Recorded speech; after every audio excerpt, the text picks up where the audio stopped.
महाराज मेरी नस नस क्यों दुख है, महाराज मेरी नस नस क्यों दुख है।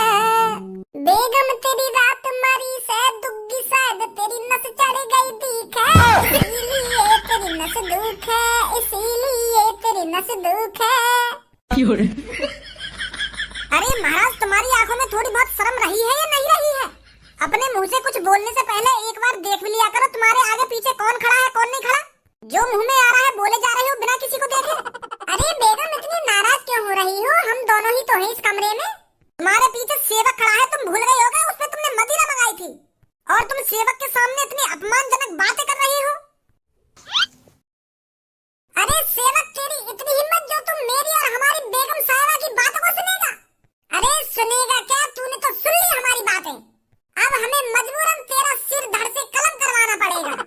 हम ये हरगिज नहीं चाहते कि रात हमने बेगम की दुग्गी बजाई है और ये बात किसी और को पता चले, तो इसीलिए सेवक तेरा सर हमें कलम करवाना पड़ेगा।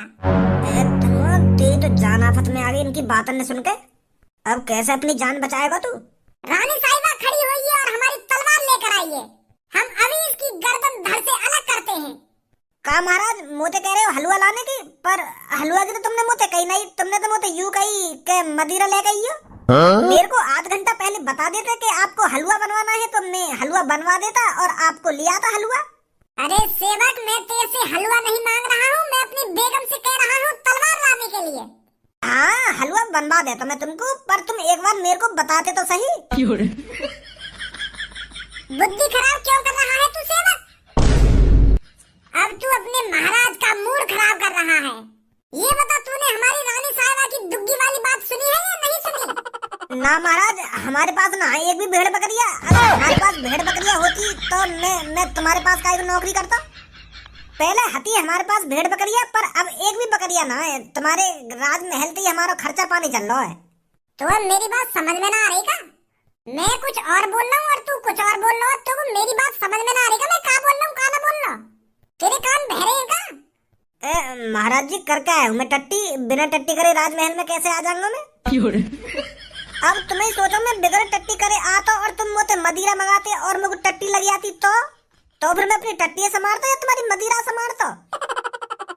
बेगम मुझे लग रहा है हमारे सेवक के कान खराब हो गए हैं, इसको हमारी बातें समझ में नहीं आ रही हैं और मुझे लगता है इसको दुग्गी वाली बात भी समझ में नहीं आई है। मैं इतनी देर से आके सामने बकबक कर रहा हूँ, याकू एक बात तो मेरी पल्ले न पड़ी है तो दुग्गी वाली बात कैसे पल्ले पड़ जाएगी? हाँ महाराज लग तो मेरे को भी ऐसा ही रहा है। सेवक हम तेरी सेवा से बहुत खुश हुए हैं। जी महाराज पियो तो सही, मैं और ले आऊंगा मदिरा। आप पहले इस गिलास को तो खत्म करिए, मेरे पास अभी एक गिलास और है। और महाराज आज मुझे सुबह से कम सुनाई दे रहा है, अगर मैं तुम्हारी बातों का उल्टा जवाब दे रहा हूँ तो अपने सेवक को माफ करना। एक आध जवाब मादर चोद, तेन तो सगले जवाब उल्टे सीधे दिए। सेवक हम तेरी ये सेवा को देखकर बहुत खुश हुए हैं। अरे तू इतनी सालों से हमको मदिरा पिला रहा है और ये सब देखकर हमको बहुत खुशी हुई है।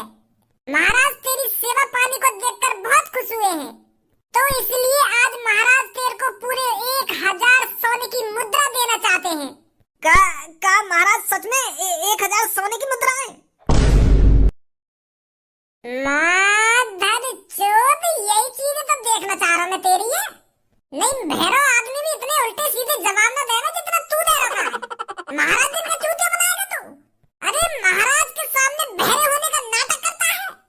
रानी साहिबा खड़ी हुई और मेरी तलवार लेकर आई है। महाराज माफ कर दो, मेरे को माफ कर दो। मैं आपकी दुग्गी वाली बात किसी को नहीं बताऊंगा। मूर्ख अब तेरे को कोई नहीं बता सकता। महाराज के साथ चालाकी? महाराज को क्या तू लंडूरा समझ रहा है? महाराज का चूतिया बनाने चला था तू सेवक? अरे महाराज मैं आपका चूतिया कैसे बना दूंगा? अरे आप तो महाराज हो, आपका चूतिया कोई कैसे बना सकता है? माफ कर दो महाराज, मेरे को माफ कर दो।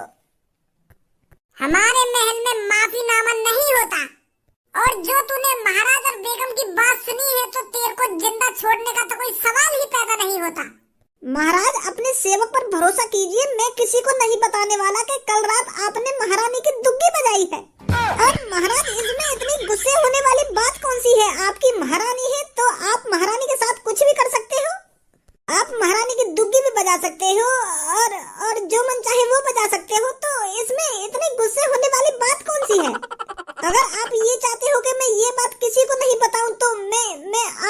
वादा करता हूँ। अरे वादा कर तेल लगाने। महारानी लाइए मेरी तलवार। अरे तू अगर मेरे को मदिरा देकर यहाँ से चला जाता तो आज तेरी जान बच जाती। ना तू हमारी और महारानी की बातें यहाँ खड़े होकर सुनता और ना तेरा सर हम धड़ से अलग करते। ये हमको मदिरा देकर चले जाना चाहिए था।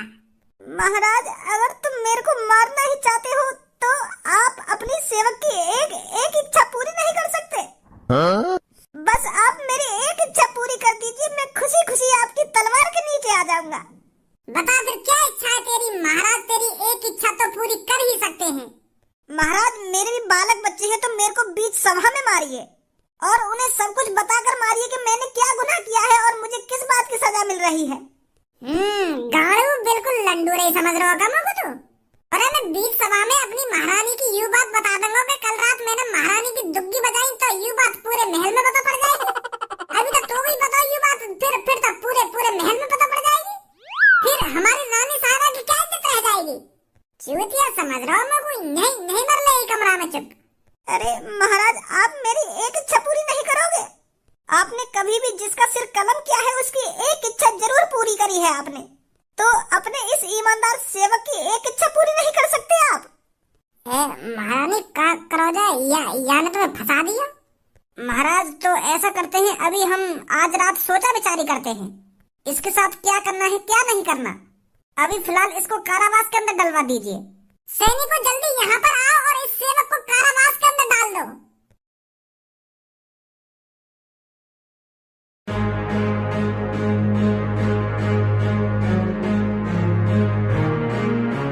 महाराज ये वही दो सेवक हैं जो 15 दिन से राजमहल में काम करने नहीं आ रहे हैं और इनकी 15 दिन से एक दूसरे की लड़ाई चल रही है। और महाराज जिस बात पर इन दोनों की लड़ाई चल रही है ना, उस बात को सुनकर आप चौंक जाओगे।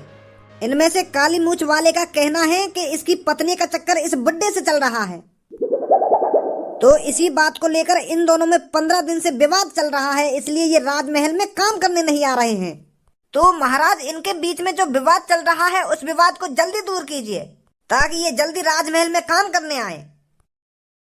क्या तुम्हें पता नहीं है जो इस राज्य में महाराज की सेवा नहीं करता है उसका इस राज्य में रहने का कोई हक नहीं है। इस राज्य में महाराज की सेवा सबसे बड़ी सेवा है और जो महाराज की सेवा को नकारता है पता है उसका अंजाम क्या होता है।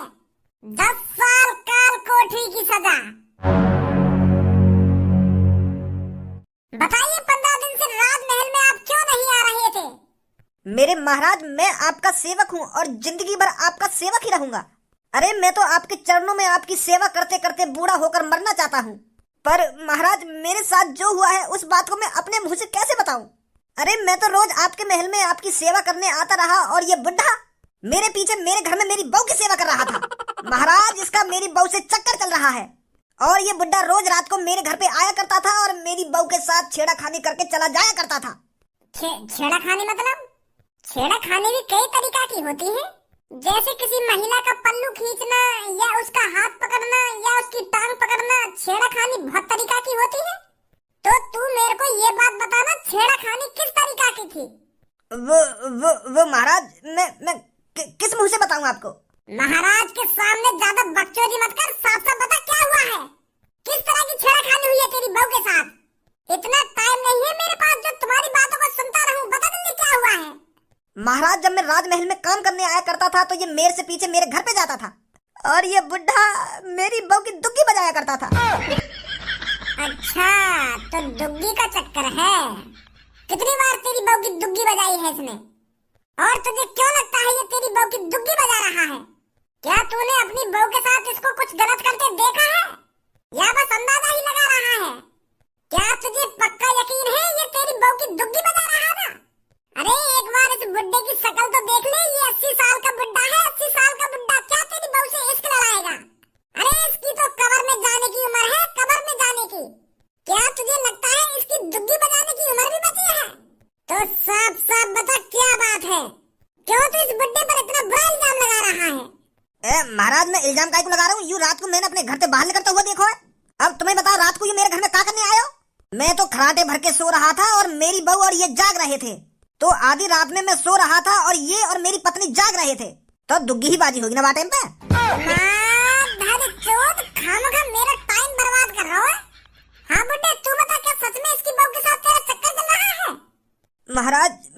मैं तो 80 साल का एक बुजुर्ग बुड्ढा हूँ। अरे मैं इस उम्र में क्या इश्क लड़ाऊंगा? अरे इश्क लड़ाने की उम्र तो 18 साल से 35 साल के बीच होती है, तो मैं बुजुर्ग आदमी क्या इश्क लड़ाऊंगा? मेरे महाराज ये आदमी मेरे को फंसा रहा है। मेरा कोई चक्कर नहीं है इसकी बहू के साथ। अरे मैं तो इसकी बहू को अच्छी तरीका से जानता भी नहीं हूँ, ना ही पहचानता हूँ। क्या आपको लगता है मैंने ऐसा कुछ करा होगा? अरे मैंने तो आपकी सेवा में पूरी जिंदगी निकाल दी। क्या आपको लगता है आपका सेवक कभी ऐसा कर सकता है? शादी है गई तेरी? अरे महाराज, आपकी सेवा करते करते शादी करने का टाइम ही नहीं मिला। अरे यह बात है तो मैं मान रहा हूँ कि तैने अपनी उम्र मेरी सेवा पाने में निकाल दी है, पर तैने अपनी शादी न करी तो वो शादी करने का मौका ही न मिला? नहीं मिला महाराज। तो यह हिसाब से तैने दुग्गी भी न लाई होगी काहे की? लेने की बात तो दूर रही, मोए लगा तैने देखी भी न होगी काहे की दुग्गी। अच्छा अब समझा मैं। जवानी में तो तू किसी की दुग्गी नहीं देख पाया, पर अब बुढ़ापे में देखना चाहता है, तो इसलिए रात में तो इसके घर पे जाता है इसकी बहू की दुग्गी देखने। महाराज ऐसा गलत मत सोचो मेरे बारे में। मैंने तो नाया की बहू देखी, नाया को घर देखो, तो तुम्हें ऐसा विचार तो मेरे मन में आ ही नहीं सकता। बीरपाल, क्या लगता है इनमें से कौन सच बोल रहा है? मेरे महाराज, मोगू तो दोनों ही सही लग रहे हैं। मोगू तो या कारी मूछ वाले की भी बात सही लग रही है और या सफेद मूछ वाले की भी बात सही लग रही है। इसका फैसला तो आप ही कर सकते हो महाराज।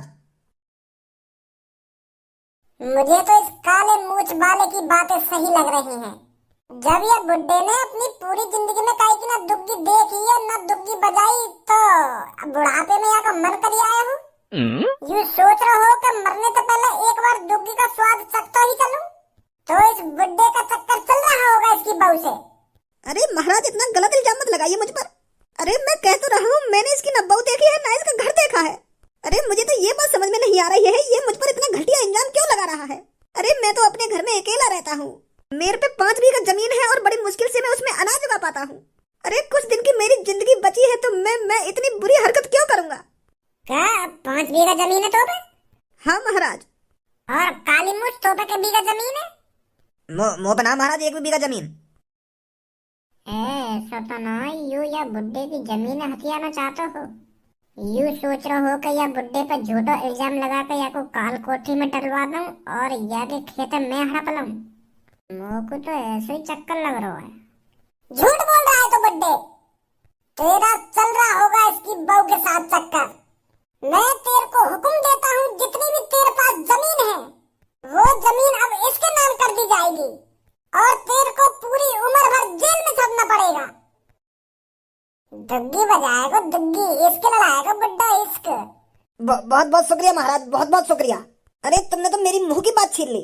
धन्य हो महाराज, आप धन्य हो। बढ़िया कर दिया ना मैंने, वैसे यहाँ की जमीन तेरे नाम कर गए। बहुत बढ़िया करो तुमने, ऐसे ही होना चाहिए आगे से। सैनिकों, इस बुड्ढे की जगह इसको जेल में डालो। माधर चोद, दातन ने दिखा रहा हो, दातन ने लोगों पहले जगह तो यहाँ की जमीन हथियाना चाह रहा हो। महाराज। कहा महाराज, झूठ बोल रहा हूँ मैं? ऐसा ना महाराज। सैनिकों, ये अपने महाराज से झूठ बोल रहा है, इसको फांसी पे लटका दो जाकर। जैसा आप कहो महाराज। माफ कर दो महाराज, माफ कर दो। तुम बिल्कुल सही है। मैं अभी जमीन ही हथियाना चाहता था महाराज। मैं ये सोच रहा था, अगर इसको आप काल कोठरी के पीछे डाल दोगे तो इसकी जमीन को मैं हथिया लूंगा। बहुत बड़ी गलती हो गई महाराज मुझसे। मेरे को फांसी पे मत लटकाइए। यह बात है तो मैं पहले पहचान गो। सैनिकों, डाल दो इसको काल कोठरी के अंदर।